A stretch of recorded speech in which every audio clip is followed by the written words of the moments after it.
Bueno, muchísimas gracias a Elías, doctor Elías Fuentes, por la invitación. Y yo quiero hablar, comparar dos maneras de construir o definir el continuo o los números reales, que ambas son del siglo XX, y espero que la comparación, porque puede ser un poco raro hacer esta comparación, sea provechosa. La idea es comparar el análisis no estándar de Robinson, 1967 por allí, y la construcción del análisis, la definición de los reales o la construcción del continuo, pues más bien de Domet, más que de Brouwer, aunque Domet retoma trata de reconstruir el continuo de Brouwer, pero le da un fundamento filosófico que a mí me gusta mucho. Para comenzar, déjenme recordar, algunos de ustedes lo recordarán, al profesor Juan José Ribaud, que cada año organizaba en septiembre en Guanajuato unas conferencias sobre historia, un coloquio sobre historia y filosofía de las matemáticas, un profesor muy querido. La última vez que yo lo vi,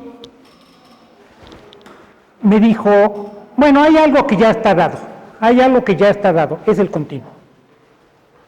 Lo que recuerda a Kronecker, o sea, la idea de que el continuo nos es dado. Entonces yo me pregunto, bueno, ¿hasta dónde tenemos nosotros una intuición ya del continuo? Bueno, entonces, como les decía, consideraré muy rápidamente las construcciones de los dos continuos no clásicos, el no estándar de Robinson y el intuicionista de Brouwer, como lo expone Domet, y me interesan 3 puntos. No me interesa el continuo al que llegamos, me interesa lo que está involucrado en la construcción. Primero, los elementos, ¿qué hay de lógica y qué hay de intuición en la construcción? Segundo, los dos son revisionistas o normativos, los dos parten de la idea de que algo en la matemática está bien o algo en la matemática está mal, de una visión normativa de las matemáticas, y a ambas subyace una cierta noción del infinito. Bueno, empiezo entonces con Robinson. En su libro sobre análisis no estándar, donde introduce el tema, en el último capítulo, aquí viene perfectamente a cuento después de lo que acaba de decir Elías, hace un pequeño recuento histórico del cálculo, en donde repasa brevemente las opiniones que tienen sobre los límites o sobre los infinitesimales Leibniz, el Marqués del L'Hôpital, Lagrange, D'Alembert, Bolzano y Cauchy. Esta es una idea que luego retoman muchos autores, varios autores en los libros de cálculo infinitesimal, de cálculo no estándar, y normalmente dicen muchas barbaridades. O sea, dicen, D'Alembert ya tiene, hacen aparecer a D'Alembert como si ya fuera Weierstrass, y así unas anticipaciones increíbles, pero Robinson no, Robinson es muy cuidadoso y nada más pone citas para mostrar cómo algunos autores se oponían definitivamente a los infinitesimales y otros no. En particular de Cauchy, para venir a lo que ahora estábamos discutiendo, él muestra con citas, que en él conviven tanto los límites como los infinitesimales en su curso de análisis. Bueno, y al principio de la obra dice lo que viene después, aquí en esta lámina. Primero, la idea de que las cantidades infinitesimales parecen atraer a nuestra intuición, parecen intuitivas. La idea de infinitesimal no es rara, es intuitiva. Luego dice, Leibniz argumentó que la teoría de los infinitesimales implica la introducción de elementos ideales que deben tener las mismas propiedades de los reales. O sea, que en Leibniz los infinitesimales son elementos ideales. No son algo real, pero son como instrumentos que completan la teoría y que facilitan la teoría.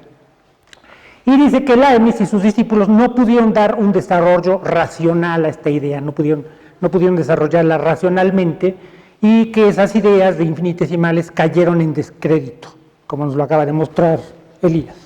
Entonces viene perfecto. Y él dice, bueno, pero no, en este libro yo voy a mostrar cómo las ideas de Leibniz pueden ser completamente reivindicadas.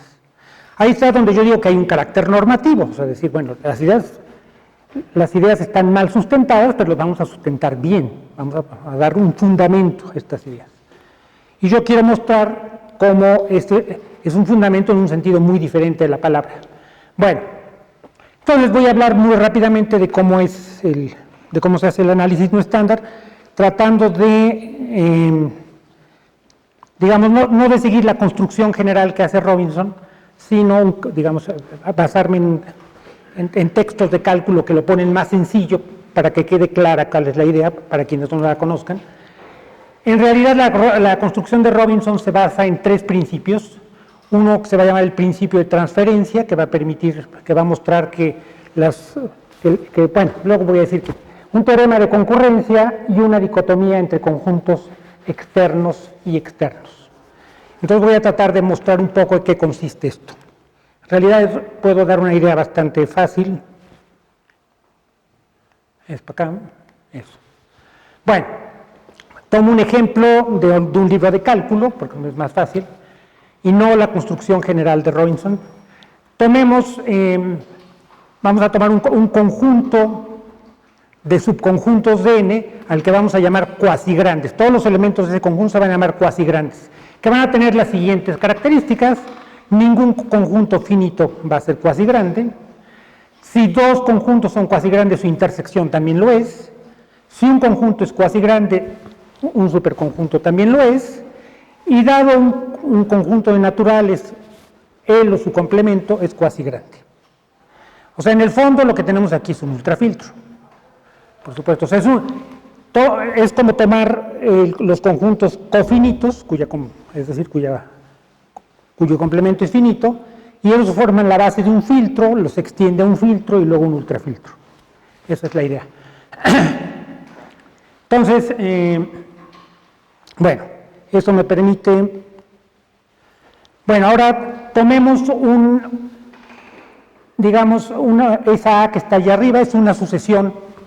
Vamos a pensar que estamos en R infinito, tenemos una sucesión infinita de números reales. Y denoto por AI, A subíndice I, a la coordenada iésima. Entonces voy a tener, por ejemplo, como esta acá, voy a tener una sucesión de números reales, y eso va a ser un objeto nuevo. Y esos números reales los voy a identificar con una relación. Voy a tomar una relación que es la siguiente. Voy a decir que A y B están en esa relación si las coordenadas en que coinciden, las coordenadas en que coinciden forman un conjunto cuasigrande. O sea, por decirlo de otra manera, si coinciden en casi todas partes. Por ejemplo, ahí pongo un número K y un número M. Una sucesión K y una sucesión M son casi siempre, coinciden casi en todas partes, entonces esas las voy a identificar. Voy a identificar, o sea, voy a tomar, en otras palabras, esta H son los hiperreales, voy a tomar las sucesiones de reales identificados con esa relación de equivalencia, que es una relación de equivalencia, por cierto. Entonces, y cada número, perdón, ¿cómo es posible? Bueno, y cada número real lo voy a identificar primero con la sucesión que lo tiene en todas partes y luego con su clase de equivalencia. Es decir, pi, el hiperreal pi va a ser la clase de equivalencia de este. Cualquier otra sucesión que difiera de eso solamente en un conjunto, que coincida con él en un conjunto cuasi grande, va a ser también un representante de esa clase. Bueno, y lo mismo hacemos con las funciones. Si G es una función de reales a reales, la puedo extender de hiperreales a hiperreales. Lo que hago es la aplico coordenada a coordenada. Tomo un hiperreal, es una clase de equivalencia, tomo un representante, que es una sucesión infinita de números reales, aplico la función coordenada a coordenada, eso me da otra sucesión, y ahora tomo la clase de equivalencia. Y entonces tengo una función en hiperreales. Igual si tengo una relación en los reales, la puedo extender a una relación en hiperreales, de tal manera que asterisco RAD se da si solamente si las coordenadas en que se da la relación, digamos, forman un conjunto coasegrante. Entonces, voy a tener el conjunto de el conjunto de los reales y voy a extenderlo a un conjunto de hiperreales, y ahí va a haber una copia de los reales. Y va a haber una copia de cada función de reales, de cada conjunto de reales, de cada relación de reales. Bueno. Y entonces voy a conseguir una estructura que va a ser un sistema de números hiperreales si tiene las siguientes características. Primero que nada, tiene que tener a todos los números reales, o sea, una copia de todos los números reales, cosa que ya vimos que sí pasa. La segunda cosa es que tiene que tener un elemento infinitesimal, es decir, un elemento que es positivo, pero menor que todo número real.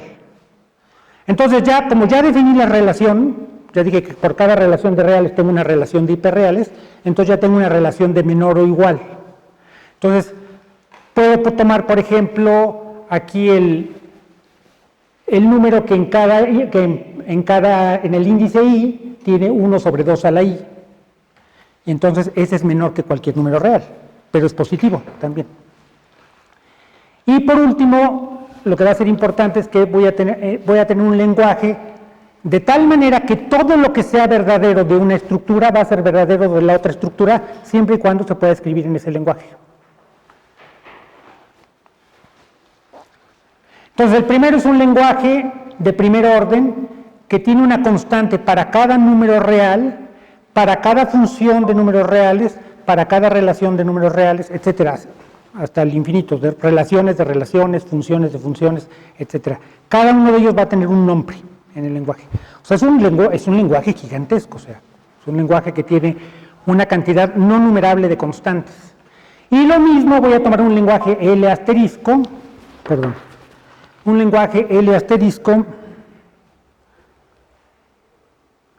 si no es para decirme que ya acabó la huelga, mejor que no me digan nada.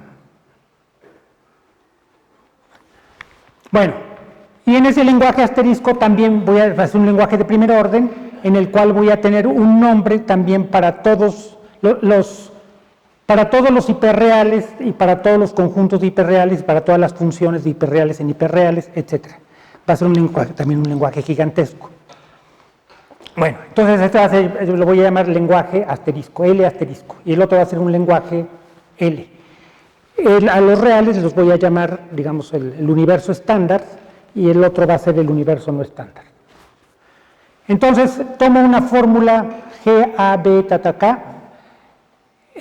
Voy a suponer que es una fórmula de primer orden, o sea que los que están allí son objetos. Y es una fórmula en la cual estos A, B, K son las únicas constantes que están en el lenguaje asterisco que no estaban en el lenguaje original. Entonces, cada vez que yo sustituya A, B y K por sus coordenadas enésimas, voy a obtener una fórmula que estaba en el lenguaje original, una fórmula sobre números reales. Porque A, B y K son hiperreales, pero A, N, B, N, K, N son reales. Entonces, el teorema de Loos demuestra, Loos es con una rayita, que esta fórmula es verdadera en el universo hiperreal, si solo si las coordenadas en donde estas fórmulas son verdaderas, estas coordenadas forman un conjunto cuasigrande. Es decir, si son verdaderas en casi todas partes. Es otra manera de decirlo, ¿no? En particular, aquí A, B y K son los únicos símbolos que pertenecían al lenguaje asterisco, pero supongamos que no hay símbolos del lenguaje asterisco, todos son del lenguaje original. Entonces, o sea, dicho en otras palabras, que tengo un enunciado que está en L. Si es un enunciado que está en el lenguaje original, entonces, ¿es verdadero en el universo no estándar? Sí, solo sí es verdadero en el universo estándar. Bueno, en general, déjenme ver qué sigue. Ah, sí. En general, ese va a ser el teorema de transfer. En general, cuando hace su construcción Robinson, la hace para cualquier teoría matemática. Nosotros tenemos un conjunto de objetos y luego ahí podemos tener los conjuntos, un conjunto de objetos, luego un conjunto de esos objetos, las relaciones entre esos objetos, las funciones entre esos objetos, así hasta el infinito. Esa forma el universo estándar. Y con ese construye un universo no estándar. Puede ser cualquier teoría matemática que yo quiera. Lo hace con la teoría de, por ejemplo, toma la teoría de campos no arquimedianos y hace como universo estándar y luego hace un universo no estándar. Y el teorema de concurrencia es un teorema que le permite, digamos que permite en general asegurar que siempre que yo elija digamos, me dice cómo elegir un conjunto de índices adecuado. Aquí ya elegí los números naturales, pero pueden ser cualquier conjunto de índices. Y un ultrafiltro adecuado, de tal manera que siempre haya elementos nuevos en el universo no estándar. O sea, porque podría pasar que fuera trivial la construcción, ¿verdad? Que fuera una réplica. Entonces, una manera, él muestra cómo en general siempre se pueden tener, eligiendo adecuadamente el conjunto de índices y un ultrafiltro, se pueden tener elementos no estándar. De tal manera que, por ejemplo, si tengo los números naturales en el universo estándar, en el universo no estándar tenga conjuntos, tenga naturales infinitos también. Tengo los naturales, la copia de los naturales y otros después. Bueno. Y entonces todo lo que tengo que hacer ahora es usar el teorema de transfer. El teorema de transferencia que me permite decir, por ejemplo, el orden en los reales es, por ejemplo, tricotómico. Todo, digamos, dados dos números, o son iguales, o uno es mayor que el otro, o viceversa. Como ese es un enunciado de L, tiene que valer para los hiperreales. Entonces, el universo hiperreal también, el orden tiene que ser tricotómico, etcétera, etcétera, etcétera, etcétera. Entonces, es un ejercicio casi ya para los alumnos, mostrar cómo es el universo no estándar. Bueno, cómo son cuál es la estructura de los hiperreales, excepto por un punto. Por ejemplo, uno puede decir todo subconjunto de n, todo subconjunto de los números naturales tiene un primer elemento. Entonces, eso quiere decir que todo subconjunto de n asterisco tiene que tener un primer elemento. Pero tomo el subconjunto que es n asterisco menos n, o sea, todos los números naturales infinitos, tomo el conjunto de los números naturales infinitos y digo, ese también tiene que tener un primer elemento, pero no, ese no tiene primer elemento. ¿Por qué? Porque hay un pequeño problema. En el universo no estándar hay ciertos, aquí puse el principio de P es el conjunto potencia, entonces para todo X, si es distinto del vacío, tiene un primer elemento. Pero eso lo puedo transferir al universo no estándar, pero resulta que pero llegaría a una contradicción. N asterisco menos N no puede instanciar esa X porque lleva una contradicción. Eso significa que ese es un conjunto que, aunque es un subconjunto del universo no estándar, no es un elemento del universo no estándar. Entonces, ese es lo que se llama un conjunto externo. De hecho, en las palabras hay que tener cuidado. O sea, con un poco de cuidado uno puede ir de un lado al otro. Pero una vez que uno utilizó toda esta gran cantidad de lógica ya es un ejercicio muy fácil ir y venir, digamos. Bueno, entonces, déjenme ver cuánto tiempo llevo. Bueno, el análisis no estándar entonces produce una ampliación de un dominio numérico, puse distinta a las que estamos acostumbrados, en donde los números naturales los pasamos a números enteros, de ahí a números racionales, de ahí, etcétera, etcétera. Es distinta porque no tiene como objetivo completar un dominio algebraicamente. Es decir, no vamos a tener una ecuación, un enunciado existencial que diga que una ecuación tiene una raíz, que era falso y que luego ya se vuelve verdadero por la adición de nuevos números. Todas las ecuaciones que eran verdaderas seguirán siendo verdaderas, todas las que eran falsas seguirán siendo falsas. O sea, todos los enunciados se preservarán. Su único objetivo es justificar una práctica matemática, de la práctica matemática supuestamente de Leibniz.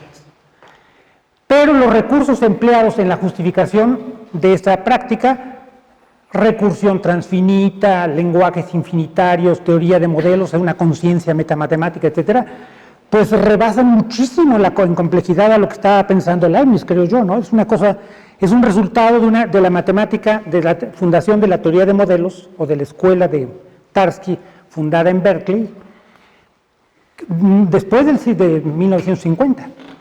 O sea, es una construcción matemáticamente muy compleja, que requiere recursión, como ya dije, recursión transfinita, lenguajes infinitarios, etcétera. Entonces, como fundamentación es muy extraña. Fundamento una idea que me parecía muy intuitiva, muy clara, pero utilizo un aparato matemático complicadísimo, ¿no?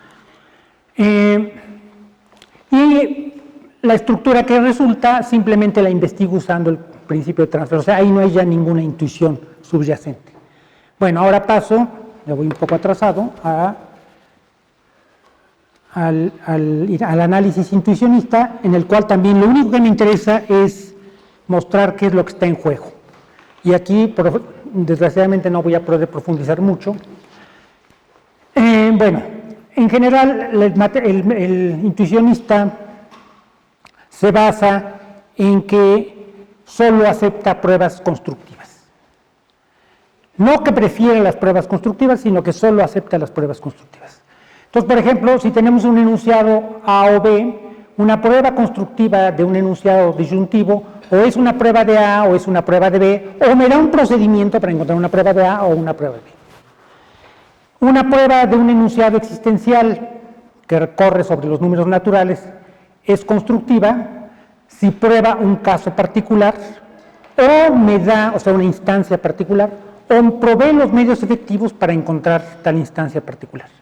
Por ejemplo, la prueba de Gödel de 1931 es una prueba constructiva, es una prueba que, dado un sistema axiomático para la aritmética, un sistema de primer orden, con ciertas características, me permite en un tiempo relativamente largo, pero finito, encontrar un enunciado indecidible para ese sistema axiomático. Bueno, como ejemplo que siempre se pone en los libros sobre el intuicionismo, siempre se pone el mismo ejemplo.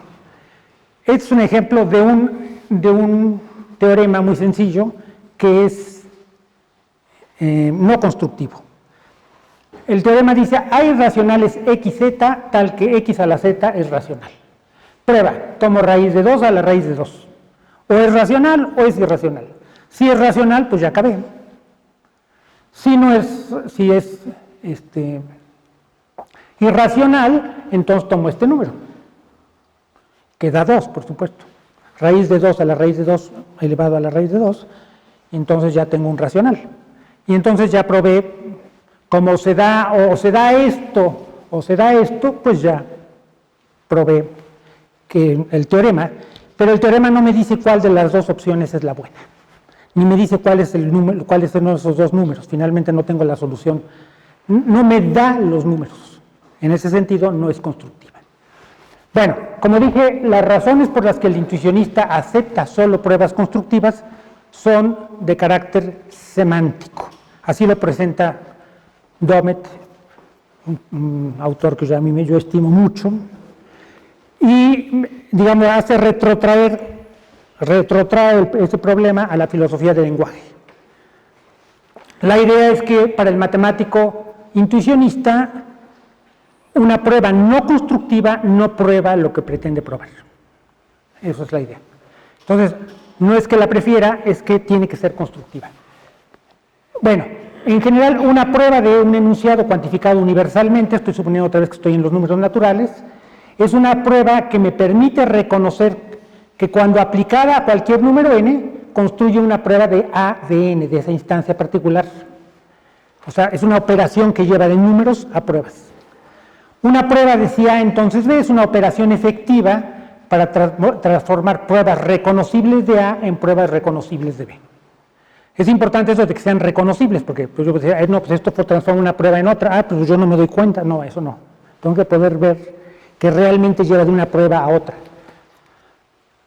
no A, la negación intuicionista, es por definición, si A, entonces, ese palito, que quiere decir un absurdo. Y ese absurdo tiene que tener varias características. Es un enunciado que 0 igual a 1, es una cosa absurda. Es una proposición determinada que se elige en la teoría, en la que no figura la negación, porque si figurara la negación, entonces sería circular la definición, y tal que implique cualquier otra explicación, otra proposición de la teoría. Es decir, si yo pudiera probarlo, podría probar cualquier otra cosa. Bueno. Entonces, eso da una lógica que mucha gente conoce, que valida ciertas transiciones inferenciales, pero no otras. Entonces, por ejemplo, ahí en el segundo renglón aparece una ley de De Morgan que vale, pero las de arriba no valen, etc. Digamos, yo tengo que revisar, cuando estoy haciendo matemáticas intuicionistas, si las transiciones inferenciales que estoy haciendo están validadas, pasan por esa criba de la lógica intuicionista. Bueno, la aritmética intuicionista. Brouwer supuso a Lacan que en el origen, digamos que había unos actos del intuicionismo, por lo cual, bueno, para decirlo rápidamente, que tenemos dada una intuición del tiempo, de la cual surge toda la matemática, o por lo menos todo el análisis. Domet dice, bueno, no es necesario ponerse tan filosóficos, concédanos que los números naturales están dados por el 0 y por la aplicación sucesiva de la función sucesor. Tengo el 0, luego fabrico el 1, luego el 2. Eso pongámoslo a la base, ya no pongamos en duda que podemos hacer eso. Pero claro, vamos a concebir la serie de los números naturales como algo en proceso, no algo terminado. Bueno, entonces, en ese caso, los axiomas de Peano todos son válidos, en particular el axioma de elección, el axioma de inducción es válido, porque me muestra, yo tengo la prueba de 0 y cada vez y la prueba de que puedo pasar de n a n más 1, entonces eso me permite construir la prueba de 25, de que 25 tiene la propiedad de 5, nada más tengo que ir uno por uno. Tengo que hacer 25 modus ponens y ya está. Bueno, la aritmética en 1933 Gödel probó que dado un enunciado aritmético yo puedo transformarlo en otro A asterisco, es una transformación meramente sintáctica, tal que si el enunciado A se prueba en la aritmética de Peano, A asterisco se prueba en la aritmética intuicionista de Heiting. Con ello y con el teorema de incompletud, Gödel probó que el intuicionismo no es un finitismo. Eso no lo sabían Hilbert y Bernays, por ejemplo. Eso es algo que hasta que Gödel lo probó no quedó claro. ¿Por qué? Porque, digamos, aquí yo tengo una prueba si A es demostrable en la aritmética de Peano, entonces lo es A asterisco, lo es en la de Heiting, podría contar como una prueba de consistencia de la aritmética. Pero no hay pruebas finitistas de consistencia. Por lo tanto, la aritmética de Heiting no es finitista. Entonces, sin embargo, no hay mucha, digamos, podemos trasladar de un lado al otro. Es muy raro que en la aritmética tengamos, bueno, en la aritmética elemental, pruebas que no podamos pasar digamos que no podamos hacer intuicionísticamente. Bueno, entonces ya teniendo los números naturales, tenemos los enteros, tenemos los racionales, y pasamos a los números reales. Pongo la definición de número real. Una sucesión de racionales es un generador de números reales, sí, solo si cumple esa condición de convergencia que, bueno, digamos la de Cauchy, ¿no? Para todo K existe una n tal que para todo m mayor que n, Rm menos Rn es menor que 1 sobre 2 a la K, es menor que lo que yo quiera. Esto lo digo porque el objeto que vamos a obtener es raro, pero conste que siguen siendo los números reales. ¿Por qué? Porque la definición es la misma. O sea, por muy raro que nos salga, uno se tiene que preguntar, bueno, ¿y por qué digo que estoy construyendo el continuo? ¿Y por qué digo que estoy en los números reales? Bueno, porque las definiciones son las mismas. Luego voy a hacer una relación de equivalencia, como sea también, digamos, a la manera tradicional, y digo que dos relaciones perdón, que dos generadores de números reales tienen que estar en esa relación si para todo k y existe una n, y tal que para todo m mayor que n, los términos correspondientes distan menos que 1 sobre 2 a la k. Y entonces tomo otra vez los números reales, módulo esa relación de equivalencia y esos son los números reales. Entonces ahí no hay nada diferente. Lo único que va a pasar es que hay ciertos generadores de números reales que lo van a hacer clásicamente, pero no intuicionísticamente. O sea que yo, desde el punto de vista del intuicionista, yo no voy a poder demostrar que generan números reales. Bueno, hay una relación, esta no tengo que detenerme aquí, hay una relación de diferencia, porque en el intuicionismo puedo tener una negación interna y una negación externa. Digamos, entonces el intuicionista también define una relación de separación, que resulta más útil que la relación de desigualdad. Pero bueno, es un sucedáneo nada más. Entonces, por ejemplo, puedo demostrar que si x por y, bueno, claro, defino las operaciones de reales en términos de las operaciones de sus generadores, vía la relación de equivalencia, y puedo demostrar que x por y está separado de 0, si solo si x está separado de 0 y y está separado de 0. Pero no puedo dar, por ejemplo, pero no puedo demostrar que si x por y es igual a 0, entonces o x es 0 o y es igual a 0. Y esto lo pongo nada más como una curiosidad para mostrar que hay una diferencia entre contraejemplos. En el intuicionismo hay contraejemplos débiles y contraejemplos fuertes. Tomen un enunciado cuantificado universalmente. ¿Qué es un contraejemplo? ¿Qué es un contraejemplo? Perdón. ¿Qué es un contraejemplo débil? Perdón, un contraejemplo fuerte. Es la demostración, si tengo para todo x no x, para todo x a de x, no, sí, para todo x a de x, es la demostración de un caso en donde digo no a. O sea, yo demuestro, yo tengo para todo x a de x, entonces un contraejemplo fuerte es demuestro no es cierto que a de, digamos, n. Ese es un contraejemplo fuerte, demuestro que no. Un contraejemplo débil es un contraejemplo que me muestra que no voy a poder demostrar esto, bueno, que no tengo una prueba de esto, hasta que no se resuelva un cierto problema matemático, por ejemplo, la conjetura de Goldbach. Entonces, eso lo único que muestra, no demostré la negación, pero demostré que no lo voy a poder demostrar, al menos por un rato. Claro, como esos contraejemplos se supone que siempre los voy a poder encontrar, esos enunciados indecidibles, o indecididos, perdón. Entonces, en principio no voy a poder nunca demostrar que x por y igual a 0 es, si x por y es igual a 0, entonces x es igual a 0 o y es igual a 0. Bueno, definimos también de esta manera las propiedades del orden, perdón, definimos el orden entre generadores, Rn es menor que Sn, si existe una k y una n, tal que para todo m mayor que n, Sm menos Rm es mayor que 1 sobre 2 a la k. Es decir, a partir de cierto momento se separan los dos. Bueno, uno queda más grande que el otro.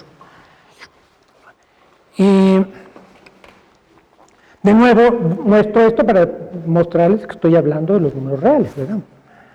Pero aquí vienen las curiosidades de la vida. Bueno, y luego lo extiendo a números reales. X es menor que y, si cuando yo tomo un generador de x y un generador de y, tienen esa relación de desigualdad. Perdón, de mayor que. Bueno, entonces resulta que puedo probar una serie de propiedades del orden. Por ejemplo, puedo probar que si x es menor que y, entonces no pasa al revés y x no es distinto de y. O puedo probar que si x no es menor que y, ni al revés, ahí me equivoqué. Si x no es menor que y no es menor que x, entonces tienen que ser iguales.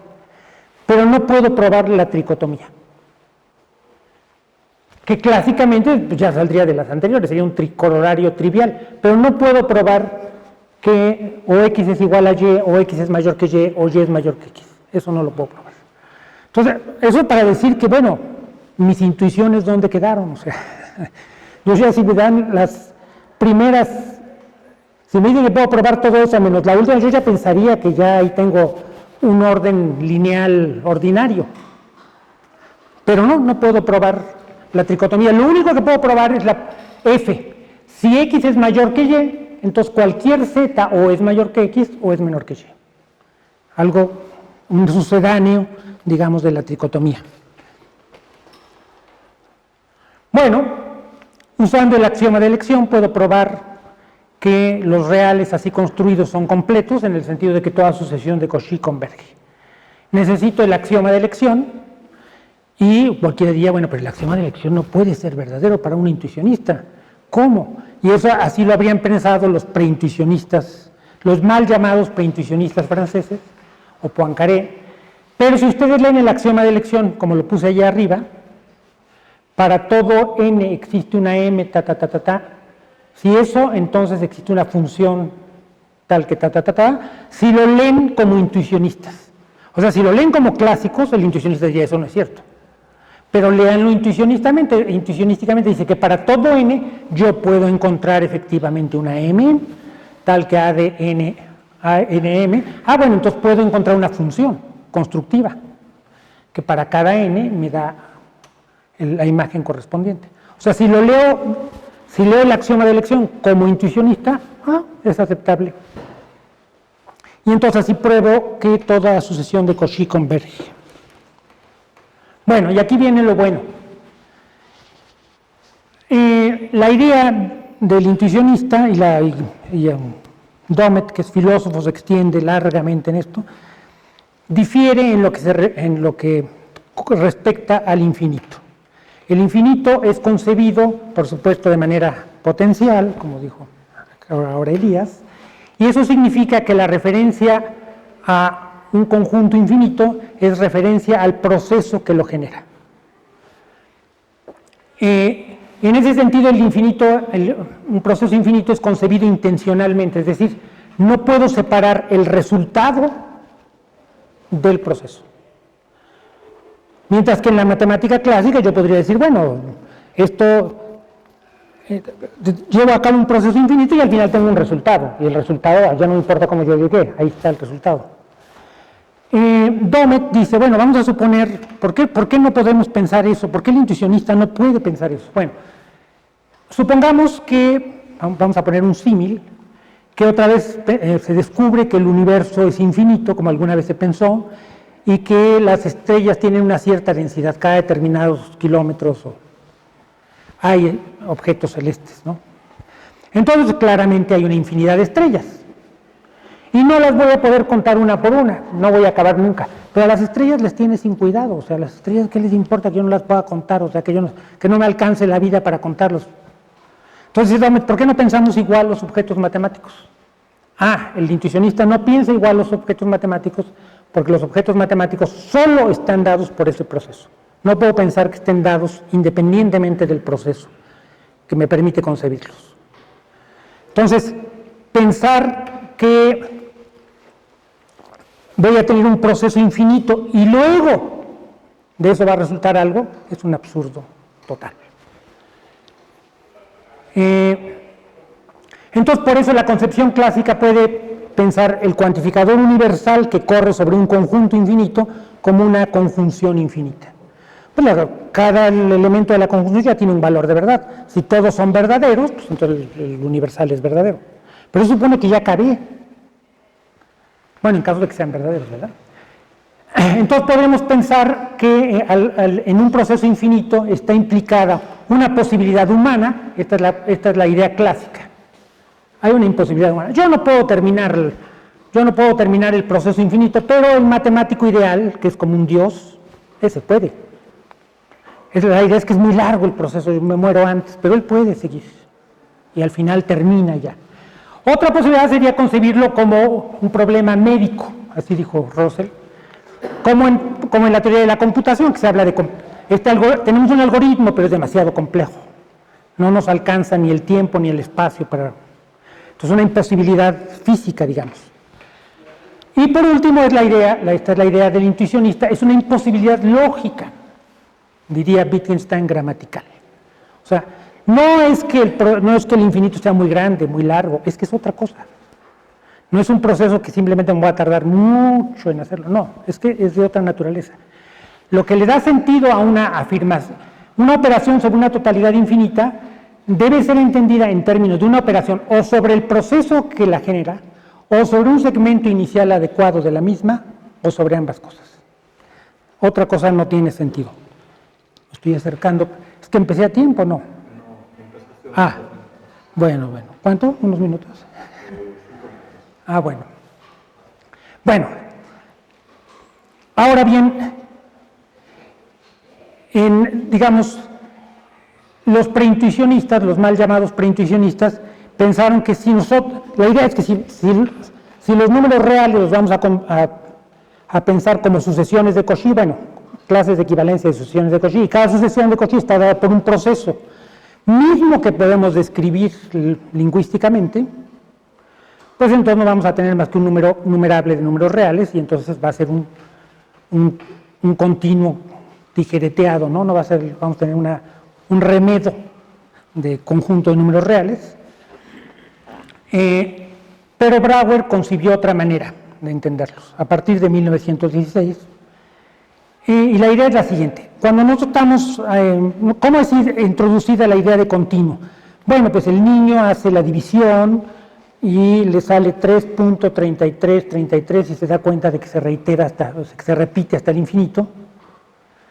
O el niño saca la raíz de 2, ya nadie aprende a sacar la raíz de 2, pero saca la raíz de 2 y le va saliendo una cantidad que aunque no se repite, está dada por una regla. Pero la idea del infinito matemático es la idea de elección arbitraria. Yo puedo elegir un decimal, y luego el que yo quiera, y luego el que yo quiera, y luego el que yo quiera. No tiene por qué estar dado por una regla. Entonces, Brouwer en 1916 se decide a aceptar esa idea. Sí, aceptamos elecciones infinitas. Pero eso parece traicionar lo que acabo de decir, de que para el intuicionista el infinito solamente existe como un proceso. La idea de Brouwer es no, siempre y cuando esas sucesiones que estamos creando, siempre las tomemos como algo que está en formación, no como algo terminado. Y esa es una idea muy larga de explicar, muy complicada. Domet dedica todo el capítulo final de su libro a eso, pero se puede dar una idea de cómo funciona con algunos teoremas que Brouwer demostró temprano y que son cruciales. Me voy a tomar otros 5 minutos más, espero no. Bueno, voy a saltarme esto.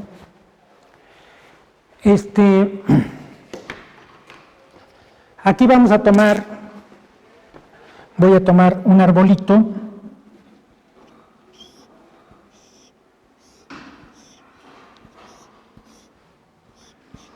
Bueno, no es mi especialidad dibujar.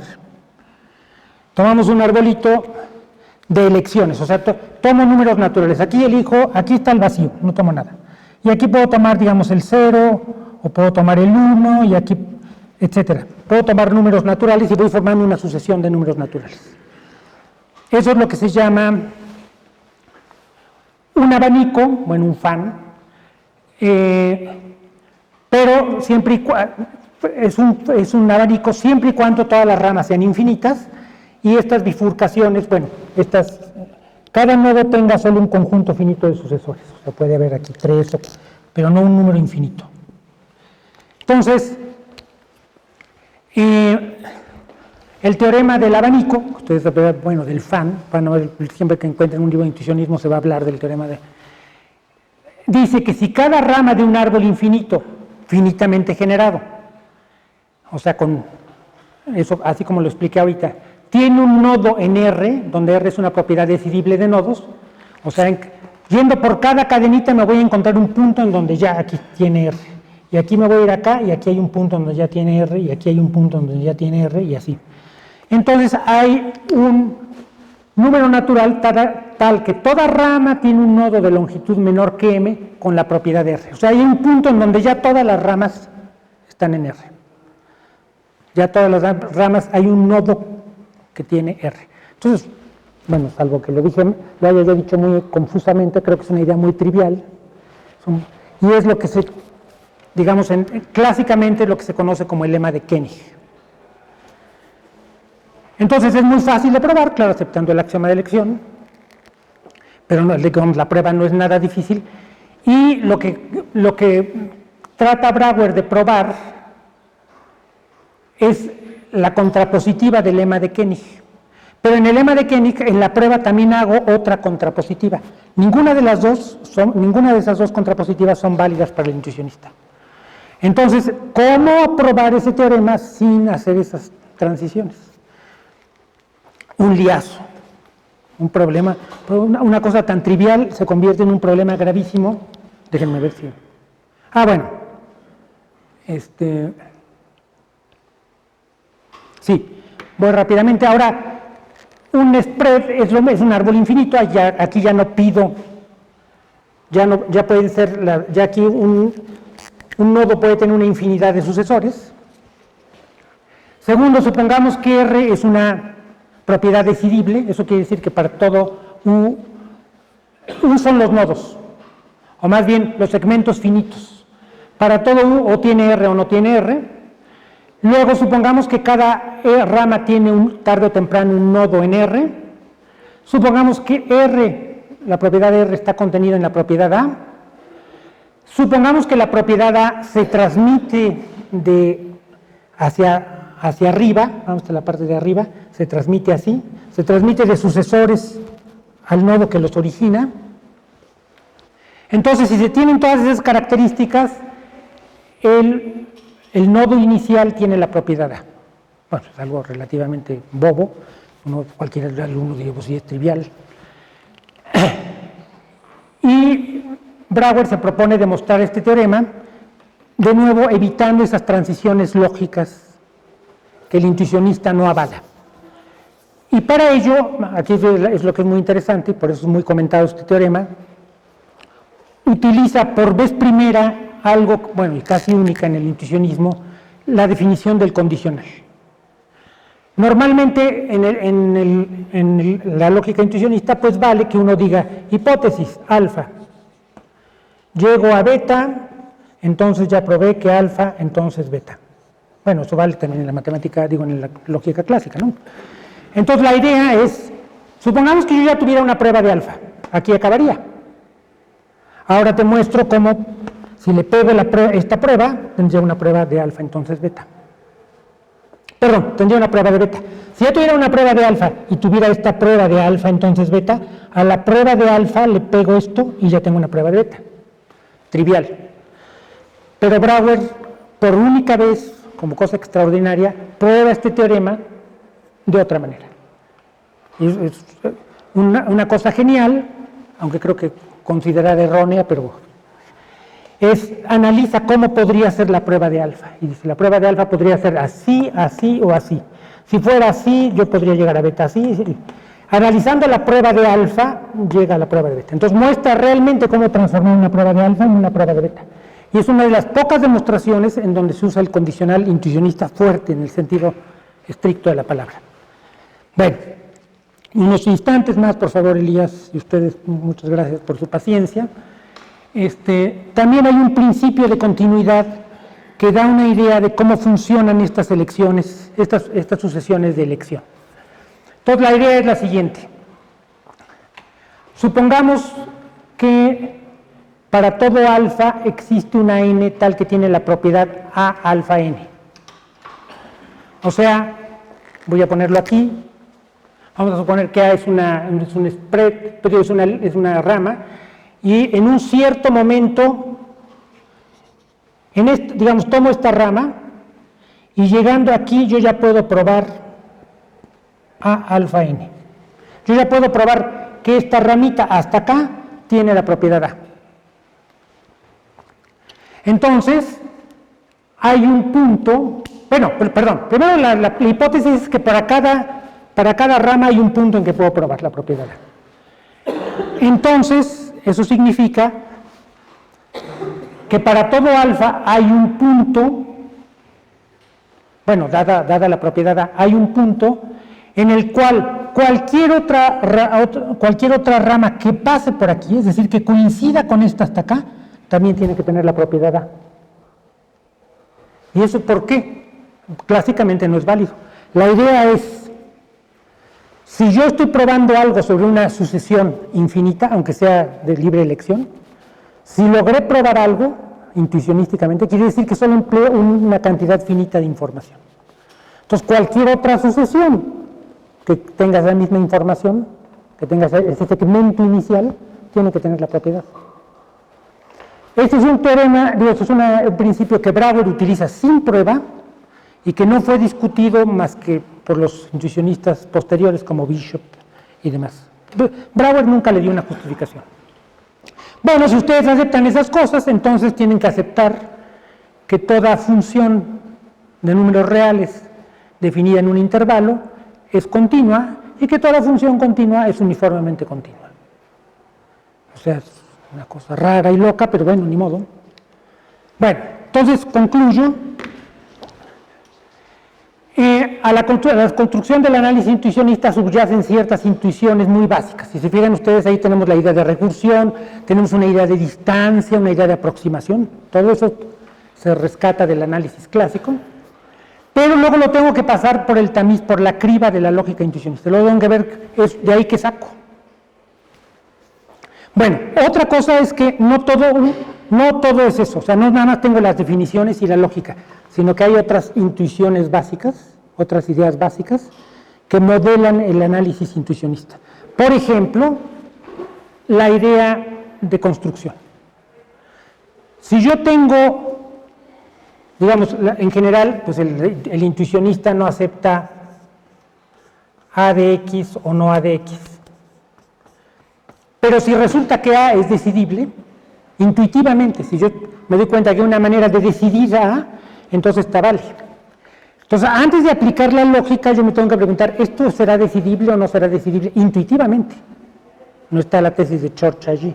Es intuitivamente, ¿sí es decidible o no es decidible? ¿Tengo manera de decidirlo con un procedimiento mecánico? Sí. Ah, bueno, entonces puedo aplicar el tercero excluido. Sí, no puedo aplicar el tercero excluido. Bueno.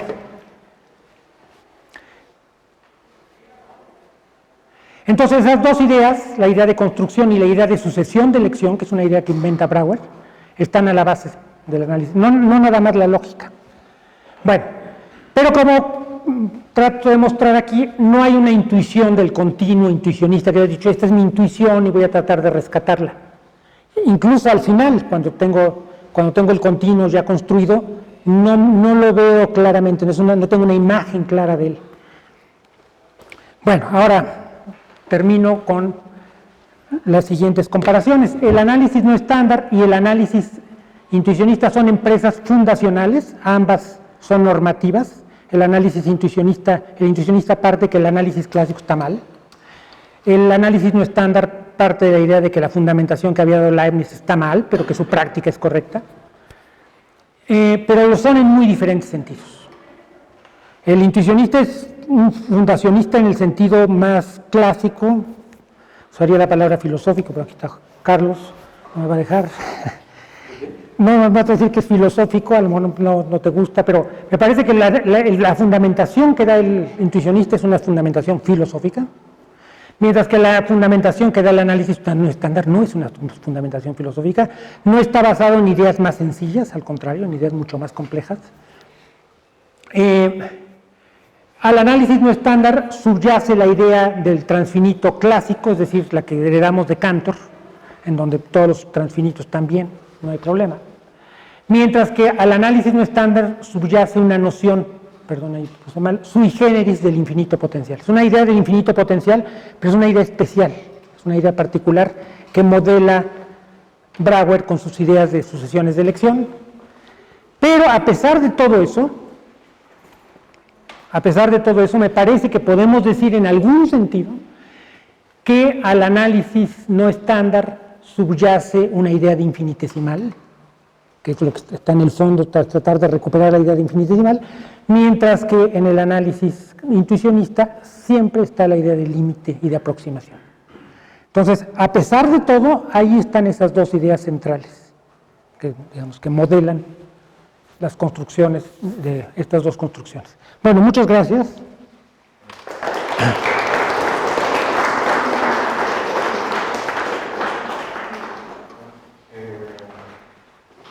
¿Preguntas, comentarios?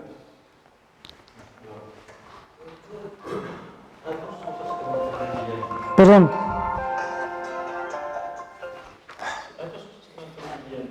Una, la cuestión del problema de elección que se podría ver a través de nosotros, los intuicionistas, que lo podemos ver así. Podemos partir de la idea que o bien estamos hablando de una existencial, o bien nos muestra un caso, o bien nos muestra un procedimiento efectivo para llegar a ese caso. Y en el otro, yo entendí como el problema de elección lo que nos está ese procedimiento efectivo de la existencia de la función, o la función misma. No entiendo dónde está allí. Pero ¿en qué otro caso dices tú? No entendí bien tu pregunta. ¿Perdón? ¿En qué dijiste? ¿En el otro caso? En el axioma de elección, Sí. ¿cómo se ve, cómo lo ven los intuicionistas? Porque a mí me pareció que fue repetir lo mismo que cualquier otra persona vería. Yo no veo una construcción de una función exhibida, o bien exhibir el procedimiento por el cual llegar a esa función. Sí. Sí, o sea, la idea es que cuando yo tengo la formulación del axioma de elección, yo puedo, digamos, yo pienso para todo X existe Y tal que A, bueno, sí, A de XY, puedo leerlo esto clásicamente. Para todo objeto hay otro, no me importa en dónde, y entonces existe una función arbitraria, bueno, quiero decir, del grupo de funciones arbitrarias, en el sentido moderno de la palabra, tal que X f de X. Entonces, desde el punto de vista intuicionista, esto es incomprensible y esto es incomprensible. Que es una función, independientemente de cómo la pueda yo construir o probar, pero si lo leo intuicionísticamente aquí que dice, para todo X, puedo darte un Y. Efectivamente te lo puedo dar. Si no, eso así se lee intuicionísticamente. Eso es a lo que me refiero, es que el intuicionismo me dice, no me digas o dámelo, o dame el procedimiento para obtenerlo. ¿Dónde está el intuicionista de eso? No, pero me refiero a que en principio puedo darlo, o sea, no es que lo tenga que dar, sino siempre que yo tenga esto, siempre que yo ya probé esto, es porque yo ya te di un procedimiento. Si yo ya probé esto, ya te di un procedimiento que está aquí. ¿No? Y si tal tú traes con esta representación de alfa a beta, de alfa a beta, ¿dónde está?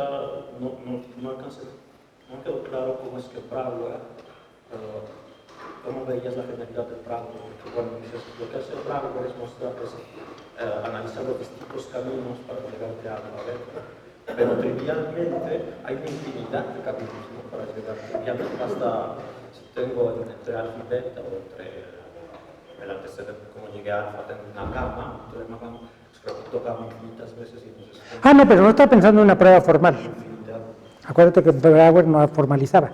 La idea es, no simplemente te muestro que si ya tuviera una prueba de alfa, tendría una prueba de beta, que sería, digamos, la manera de probar este condicional, y en cuyo caso yo digo, bueno, supongamos que ya tengo la prueba de alfa, entonces aquí, bueno, que ya tengo alfa y entonces pruebo beta. Si no, es decir, a ver, ¿cómo podría haber probado alfa? Entonces, imagínate un teorema y dices, a ver, este teorema, vamos a poner que yo dijera, el teorema de Fermat, ¿cómo podría probarse?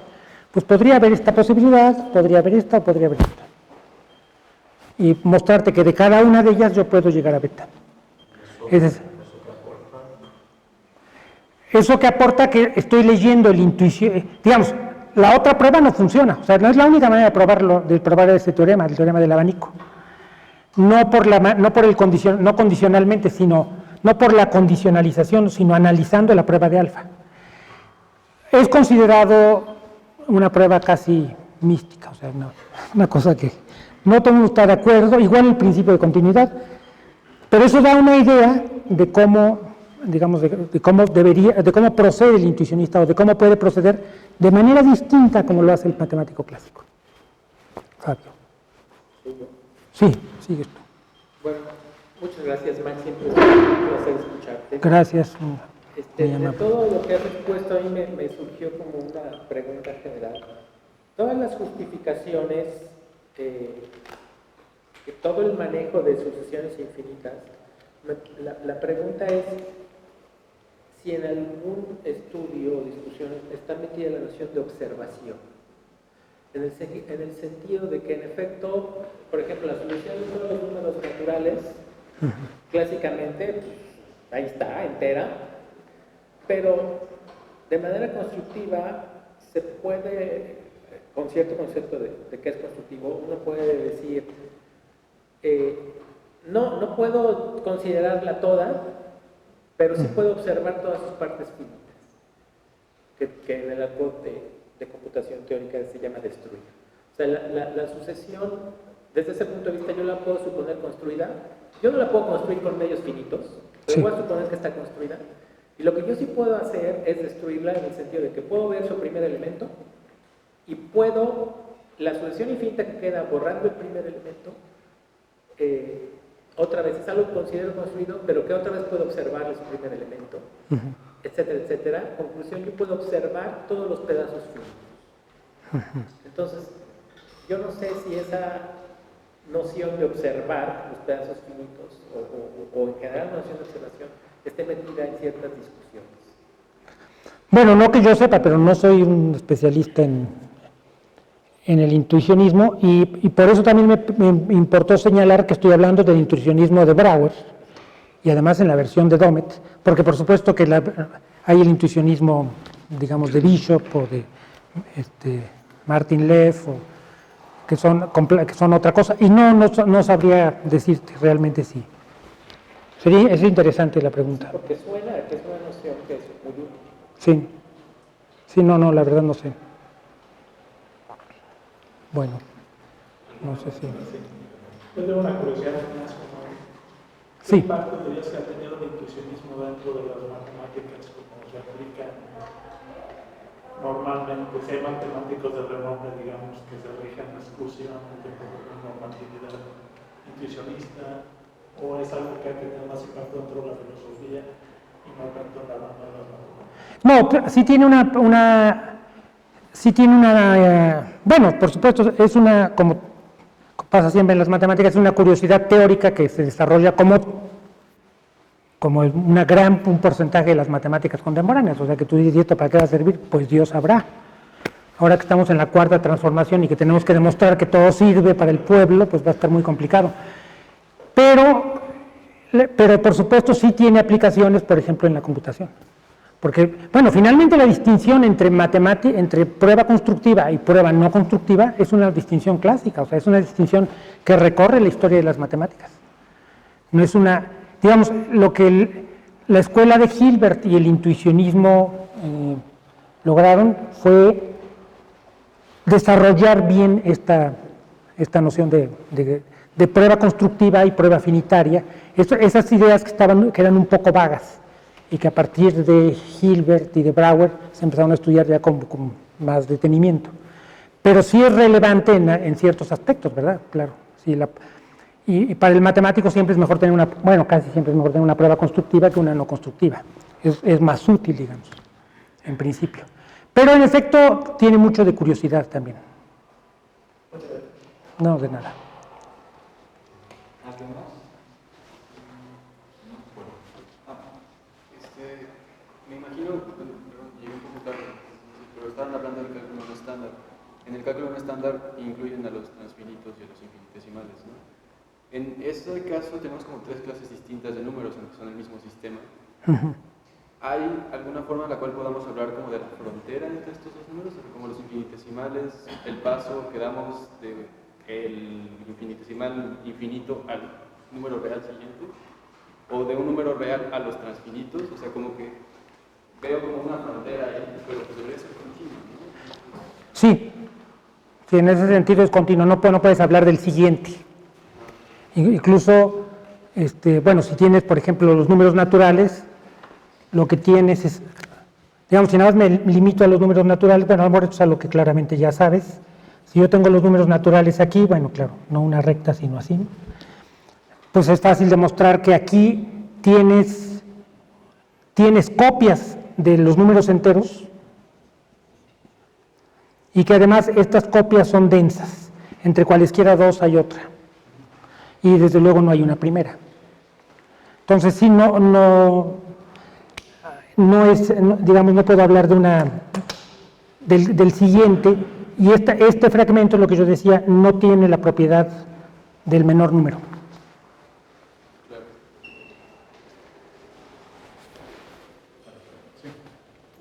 No sé si ya se ha hecho porque un poco tarde, tal vez la pregunta es un poco tonta, pero mencionabas que, por ejemplo, los números, bueno, más bien que no hay entidades como tal de infinito, etcétera, sino que son los procesos de construcción, si no vale tener. Pero, por ejemplo, cuando se dice que hay diferentes infinitos, ¿cómo se diferenciarían en un proyecto intuicionista? No. ¿Diferentes procesos o no habría manera de diferenciarlos? Bueno, claro. Claro, no hay infinitos actuales, o sea, como en la teoría de Cantor o en esta teoría, ¿no? Por supuesto que estos infinitos no existen. Pero sí, en principio los procesos se distinguen nada más, digamos, se distinguen intencionalmente, no por sus resultados, sino que la definición da la naturaleza o la esencia del proceso. Entonces, puedo en algunos casos distinguir, digamos, dos especies en el sentido de las clases intuicionistas, a pesar de que tengan los mismos elementos. O sea, en alguna parte es intuicionista, es intencionalista, perdón. Pero también hay teoremas en donde dice si la propiedad A es extensional, entonces. Pero es uno de los pocos casos, o pocos ejemplos que hay de matemática intencional. O sea, por ejemplo, cuando dicen no sé qué, o no tendría sentido decir, por ejemplo, que cuando dicen que el infinito de los reales es mayor al infinito de los naturales. O sea, en un proyecto intuicionista no tendría sentido compararlos. Sí hay manera de compararlos, pero no los piensas nunca como determinados, eso sí. Sí. Bueno, no sé si.